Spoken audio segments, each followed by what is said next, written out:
Friends, welcome back to Uma Basava blog Kannada. ನಾನು Uma. Friends, ಎಲ್ಲರೂ ಹೇಗಿದ್ದೀರಾ? ಎಲ್ಲರೂ ಚೆನ್ನಾಗಿದ್ದೀರಾ ಅಂತ ಅಂದ್ಕೊತೀನಿ. ಇನ್ನೂ ಯಾರೆಲ್ಲ ಚಾನಲ್ನ ಸಬ್ಸ್ಕ್ರೈಬ್ ಮಾಡ್ಕೊಂಡಿಲ್ಲ, ದಯವಿಟ್ಟು ಸಬ್ಸ್ಕ್ರೈಬ್ ಮಾಡ್ಕೊಳ್ಳಿ ಮತ್ತು ವಿಡಿಯೋನ ಕೊನೆವರೆಗೂ ನೋಡಿ. ಇನ್ ಕೇಸ್ ಈ ವಿಡಿಯೋ ಏನಾದರೂ ನಿಮಗೆ ಇಷ್ಟ ಆಯಿತು ಅಂತ ಹೇಳಿದ್ರೆ ದಯವಿಟ್ಟು ಒಂದು ಲೈಕ್ ಮಾಡಿ ಮತ್ತು ನಿಮ್ಮ ಫ್ರೆಂಡ್ಸ್ ಆ್ಯಂಡ್ ಫ್ಯಾಮಿಲಿಗೂ ಶೇರ್ ಮಾಡಿ. ಫ್ರೆಂಡ್ಸ್, ಇದು ಬಂದು ಭಾನುವಾರ ಸಂಜೆ ಆಲ್ರೆಡಿ 5:30 ಆಗಿದೆ. ವ್ಲಾಗ್ನ ನಾನು ಇವಾಗ ಶುರು ಮಾಡ್ತಾ ಇದ್ದೀನಿ. ಹೇಳಬೇಕು ಅಂತ ಹೇಳಿದ್ರೆ ಬೆಳಿಗ್ಗೆ 5 ಗಂಟೆಯಿಂದನೇ ನಾನು ವೀಡಿಯೋನ ಶೂಟ್ ಮಾಡಿಕೊಂಡೆ, ಬಟ್ ಅದನ್ನು ನಾನು ಆ್ಯಡ್ ಮಾಡ್ತಿಲ್ಲ. ಯಾಕಂತ ಹೇಳಿದ್ರೆ ಇವತ್ತು ಕಬ್ಬಾಳಲ್ಲಿ ಒಂದು ಫಂಕ್ಷನ್ ಇತ್ತು, ಹೋಗಿದ್ವಿ. ನಮ್ಮ ಅಮ್ಮ ಅವರು ಮರಿಬಿಟ್ಟು ಸೇವೆ ಮಾಡಿದರು, ಸೊ ಹಾಗಾಗಿ ಕರೆದಿದ್ರು, ಹೋಗಿದ್ವಿ. ಬೆಳಿಗ್ಗೆ 5 ಗಂಟೆಗೆ ಎದ್ದು ಬಾಗಿಲೆಲ್ಲ ತೊಳೆದು ಪೂಜೆ ಎಲ್ಲ ಮಾಡಿ ಎಲ್ಲನೂ ಕೂಡ ವೀಡಿಯೋ ಶೂಟೆಲ್ಲ ಮಾಡಿಕೊಂಡು ಎಲ್ಲ ಹತ್ತತ್ರ 700 ಹೋಗೋವರೆಗೂ ಕೂಡ ವೀಡಿಯೋ ಮಾಡಿಕೊಂಡೆ. ಬಟ್ ಅಲ್ಲಿಂದ ಆಚೆ ವೀಡಿಯೋ ಮಾಡ್ಕೊಳ್ಳೋಕ್ಕಾಗಿಲ್ಲ. ಯಾಕಂತ ಹೇಳಿದ್ರೆ ಇವತ್ತು ಸಿಕ್ಕಾಪಟ್ಟೆ ಬಿಸಿಲು. ಪಾಪನ ಹಸ್ಬೆಂಡ್ ಎತ್ಕೊಂಡಿದ್ರು, ಅವನಿಗೆ ಸ್ವಲ್ಪ ಅನ್ಕಂಫರ್ಟಬಲ್ ಆಗ್ತಿತ್ತು, ಸೊ ಹಾಗಾಗಿ ಅವನಿಗೆ ಕಿರಿಕಿರಿ ಆಗ್ತಿತ್ತು. ಸೊ ಹಾಗಾಗಿ ನಾನೇ ಎತ್ಕೊಂಡೆ. ಮತ್ತು ಇನ್ನೊಂದು ಬೇಜಾರು ಏನಪ್ಪ ಆಯಿತು ಅಂತ ಹೇಳಿದ್ರೆ ದೇವ್ರದ್ದು ದರ್ಶನ ಆಗಿಲ್ಲ, ತಾಯಿ ದರ್ಶನ ಆಗಿಲ್ಲ. ಯಾಕಂತ ಹೇಳಿದ್ರೆ ಸಿಕ್ಕಾಪಟ್ಟೆ ಬಿಸಿಲಿತ್ತು. ಎಷ್ಟು ಬಿಸಿಲು ಅಂತ ಹೇಳಿದ್ರೆ ಈ ಅವರೇ ಹುಳ ಕೆಂಡಕ್ಕಾಗ್ದಾಗ ವಿಲವಿಲನ್ನು ಒದ್ದಾಡುತ್ತಲ್ಲ, ಆ ಥರ ಬಿಸಿಲಿತ್ತು. ನಾವೇನೋ ಸ್ವಲ್ಪ ತಡ್ಕೋತೀವಿ, ನನ್ನ ಮಗನ ಕೈಲಿ ಆಗಿಲ್ಲ. ಅವ್ನಿಗೆ ಆಲ್ರೆಡಿ ಇಲ್ಲಿ ಸಣ್ಣ ಸಣ್ಣ ಗುಳ್ಳೆಗಳು ಮತ್ತು ಇಲ್ಲಿ ಕೆಂಪಿಗೆ ಆಗಿಬಿಟ್ಟಿದೆ.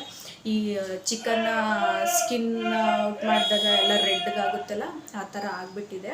ಸೊ ಹಾಗಾಗಿ ಅವನಿಗೆ ಬಂದ ತಕ್ಷಣ ಸ್ವಲ್ಪ ತಣ್ಣೀರಲ್ಲಿ ಮೈಯೆಲ್ಲನ್ನು ತೊಳೆದೆ. ಅದಕ್ಕೆ ಸ್ವಲ್ಪ ಬೇಜಾರಾಯಿತು, ದರ್ಶನವೂ ಆಗಿಲ್ಲ ಅಂತ. ನಾವಾದರೆ ಸ್ವಲ್ಪ ಹೆಚ್ಚು ಕಮ್ಮಿ ನಿಂತು ದರ್ಶನ ಮಾಡ್ಕೊಂಡು ಬರ್ತಿದ್ವಿ.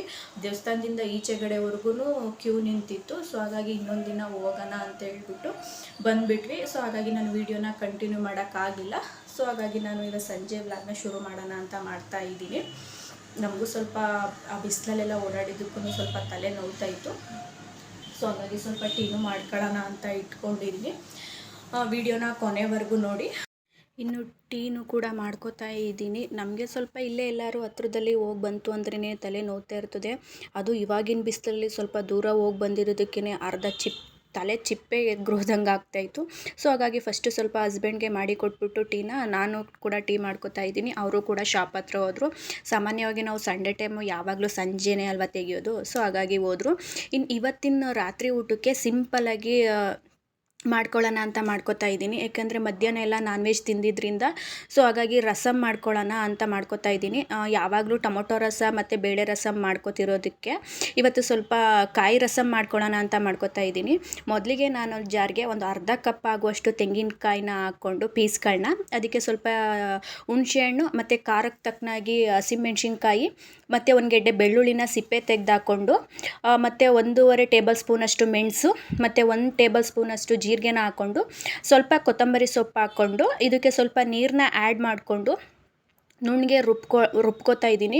ಇದಂತೂ ತುಂಬಾ ಚೆನ್ನಾಗಿರುತ್ತೆ. ನಾನು ಸ್ವಲ್ಪ ಚಿಕ್ಕ ಜಾರ್ಗೆ ಹಾಕೋಬಿಟ್ಟಿದ್ದೆ. ಸೊ ಹಾಗಾಗಿ ನಾನು ಸ್ವಲ್ಪ ದೊಡ್ಡ ಜಾರ್ಗೆ ಹಾಕ್ಕೊಂಡು ತುಂಬಾ ನೈಸಾಗಿ ನಾನು ರುಬ್ಕೊಂಡಿದ್ದೀನಿ. ಇದನ್ನು ಬಂದು ನಾನು ಯಾವುದೋ ಒಂದು ವಿಡಿಯೋ ನೋಡ್ತಿರ್ಬೇಕಾದ್ರೆ ನೋಡಿದೆ. ಸೊ ಹಾಗಾಗಿ ಟ್ರೈ ಮಾಡೋಣ ಅಂತ ಮಾಡ್ತಾ ಇದ್ದೀನಿ. ನಂತರ ಇದಕ್ಕೆ ಗ್ಯಾಸ್ ಸ್ಟವ್ ಮೇಲೆ ಒಂದು ಪಾತ್ರೆ ಇಟ್ಕೊಂಡು ಅದು ಕಾಯಕ್ಕೆ ಇಟ್ಕೊಂಡಿದ್ದೀನಿ.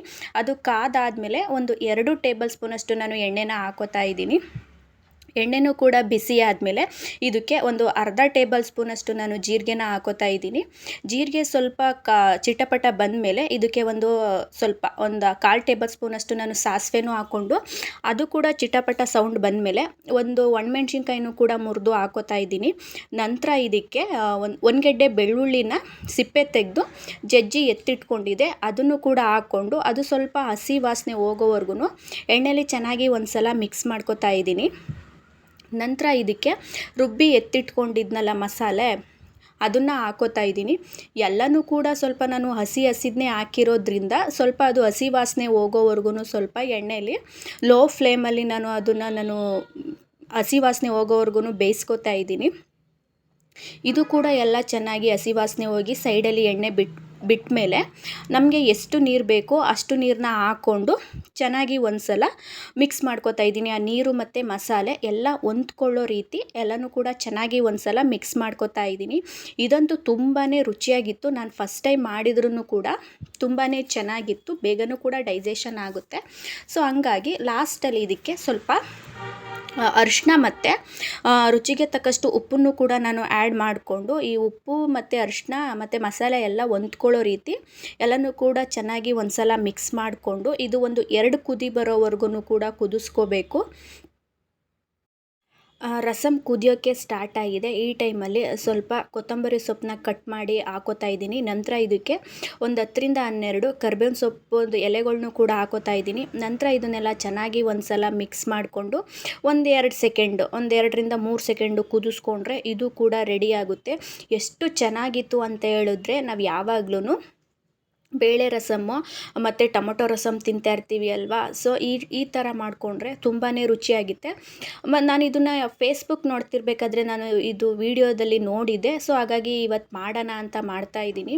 ತುಂಬಾ ರುಚಿಯಾಗಿತ್ತು. ಬಾಯಿ ಕೆಟ್ಟಾಗ ಅಥವಾ ಏನಾದರೂ ಖಾರವಾಗಿ ತಿನ್ನಬೇಕು ಅಂತ ಅನಿಸಿದಾಗ ಸ್ವಲ್ಪ ಬೇಗನೆ ಮಾಡ್ಕೋಬೋದು. ತುಂಬಾ ರುಚಿಯಾಗಿರುತ್ತೆ. ಇನ್ನು ಊಟ ಎಲ್ಲ ಮಾಡಿಕೊಂಡು ಇವತ್ತು ಸ್ವಲ್ಪ ಬಿಸಿಲಲ್ಲೆಲ್ಲ ಓಡಾಡಿದ್ವಿ ಅಲ್ವಾ. ಸೊ ಹಾಗಾಗಿ ಸ್ವಲ್ಪ ಸ್ಕಿನ್ ಕೂಡ ಟ್ಯಾನ್ ಆದಂಗೆ ಆಗಿತ್ತು. ಇನ್ನು ನಾಳೆ ನಾಳಿದ್ದು ಮಾಡ್ಕೊಳ್ಳೋಣ ಅಂದ್ಕೊಂಡು ಹೋದರೆ ಅಷ್ಟು ಚೆನ್ನಾಗಿರಲ್ಲ ಅಂತ ಹೇಳ್ಬಿಟ್ಟು ಸ್ವಲ್ಪ ಫೇಸ್ ಪ್ಯಾಕ್ ಕೂಡ ಮಾಡ್ಕೊಳ್ಳೋಣ ಅಂತ ಹೇಳ್ಬಿಟ್ಟು ಅದಕ್ಕೂ ಕೂಡ ರೆಡಿ ಮಾಡ್ಕೋತಾ ಇದ್ದೀನಿ. ಇಲ್ಲಿ ಒಂದು ಬೌಲ್ ತೊಗೊಂಡು ಇದಕ್ಕೆ ಒಂದು 2 ಟೇಬಲ್ ಸ್ಪೂನ್ ಅಷ್ಟು ನಾನು ಕಡಲೆ ಹಿಟ್ಟನ್ನ ಹಾಕೋತಾ ಇದ್ದೀನಿ. ನಂತರ ಇದಕ್ಕೆ ಒಂದು ಸ್ವಲ್ಪ ಅರಿಶಿನನೂ ಹಾಕ್ಕೊಂಡು ನಾನು ಸ್ವಲ್ಪ ಇದಕ್ಕೆ ಹಸಿ ಹಾಲನ್ನು ಕೂಡ ಹಾಕೋತಾ ಇದ್ದೀನಿ. ಹಸಿ ಹಾಲನ್ನ ಹಾಕ್ಕೊಂಡು ಚೆನ್ನಾಗಿ ಒಂದು ಸಲ ಎಲ್ಲನೂ ಕೂಡ ಮಿಕ್ಸ್ ಮಾಡ್ಕೋತಾ ಇದ್ದೀನಿ. ಈ ಬಿಸಿಲಲ್ಲಿ ನಾವು ಎಂಥ ಸನ್ಸ್ಕ್ರೀನ್ ಯೂಸ್ ಮಾಡಿದ್ರೂ ಟ್ಯಾನ್ ಆಗೇ ಆಗುತ್ತೆ. ಸೊ ಹಾಗಾಗಿ ನಾವು ಸ್ವಲ್ಪ ಈ ಥರ ಹೊರಗಡೆ ಹೋಗಿ ಬಂದಾಗ ಅಥವಾ ಮನೇಲಿದ್ದರೂ ಪರವಾಗಿಲ್ಲ, ಸ್ವಲ್ಪ ಟೈಮ್ನ ಫ್ರೀ ಮಾಡಿಕೊಂಡು ಈ ಥರ ಮಾಡಿಕೊಂಡ್ರೆ ಸ್ಕಿನ್ ತುಂಬಾ ಚೆನ್ನಾಗಿರುತ್ತೆ. ಮೇಯ್ನ್ ಎಲ್ಲದಕ್ಕಿಂತ ಹೆಚ್ಚಾಗಿ ನಾವು ಜಾಸ್ತಿ ನೀರು ಕುಡಿತಾ ಇರಬೇಕು. ದಿನಕ್ಕೆ ಇಲ್ಲ ಅಂದ್ರೂ ಒಂದು 2ರಿಂದ 3 ಲೀಟ್ರ್ ನೀರು ಕುಡಿತಾನೇ ಇರಬೇಕು. ಈ ಬೇಸಿಗೆ ಎಷ್ಟೇ ನೀರು ಕುಡಿದ್ರೂ ಆಗಲ್ಲ. ಮತ್ತು ಜಾಸ್ತಿ ನೀರು ಕುಡಿಯೋದ್ರಿಂದ ನಮ್ಮ ಸ್ಕಿನ್ನು ಕೂಡ ಚೆನ್ನಾಗಿರುತ್ತೆ. ಸೊ ಹಾಗಾಗಿ ಸ್ವಲ್ಪ ಜಾಸ್ತಿ ನೀರನ್ನೇ ಕುಡಿಬೇಕು.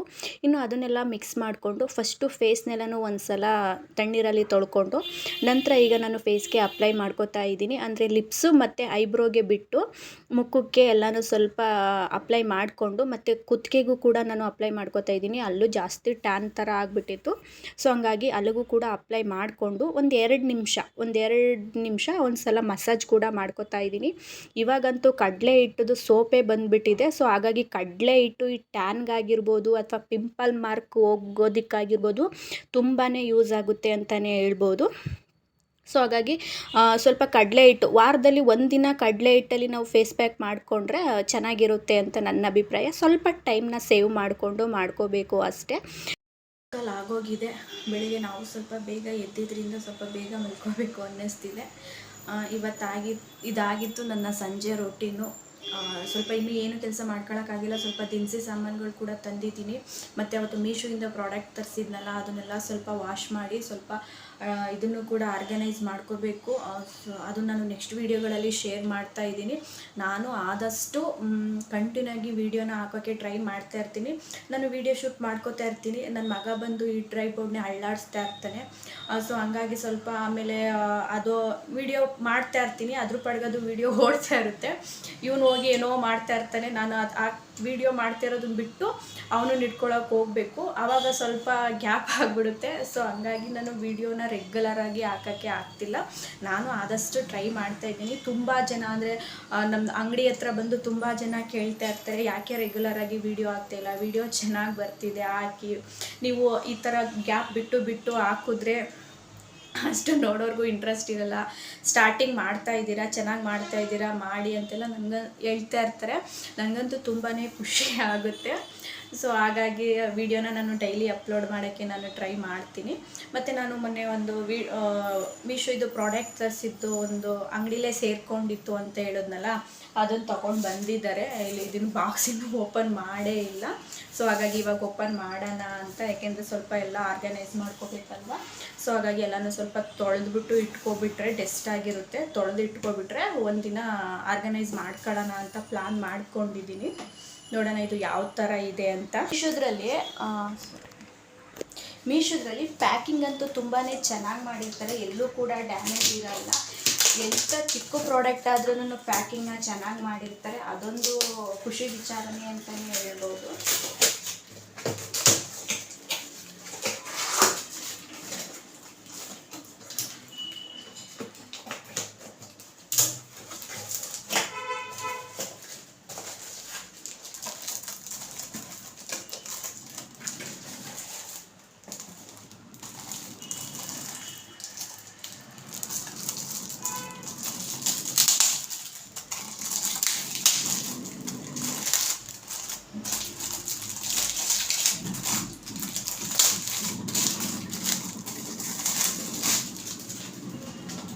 ಇದು ಎಷ್ಟು ಚೆನ್ನಾಗಿದೆ ನೋಡಿ.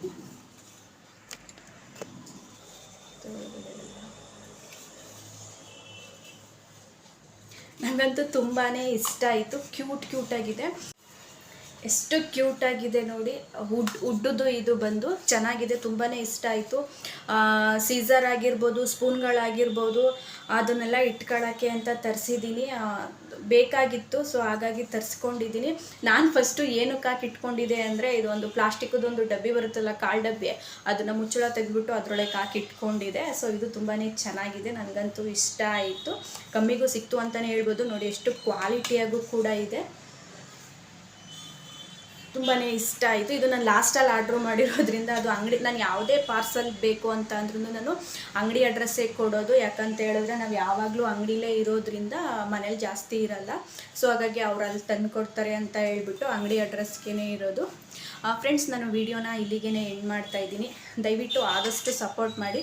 ಮತ್ತು ಇನ್ನೂ ಯಾವ ಥರ ನಾನೇನಾದರೂ ಕರೆಕ್ಷನ್ ಮಾಡ್ಕೋಬೇಕಾ ಅಂತ ಹೇಳಿದ್ರೆ ದಯವಿಟ್ಟು ನನಗೆ ಮೆಸೇಜಲ್ಲಿ, ಕಾಮೆಂಟಲ್ಲಿ ಹೇಳಿ. ಕೆಲವರು ಹೇಳ್ತಾ ಇರ್ತೀರ ಈ ಥರ ಮಾಡಿ ಅಂತ. ಸೊ ಅದನ್ನು ನಾನು ತಿದ್ಕೊಳ್ಳೋಕ್ಕೆ ನಾನು ಟ್ರೈ ಮಾಡ್ತಾಯಿದ್ದೀನಿ. ವಿಡಿಯೋನ ಕೊನೆವರೆಗೂ ನೋಡಿ.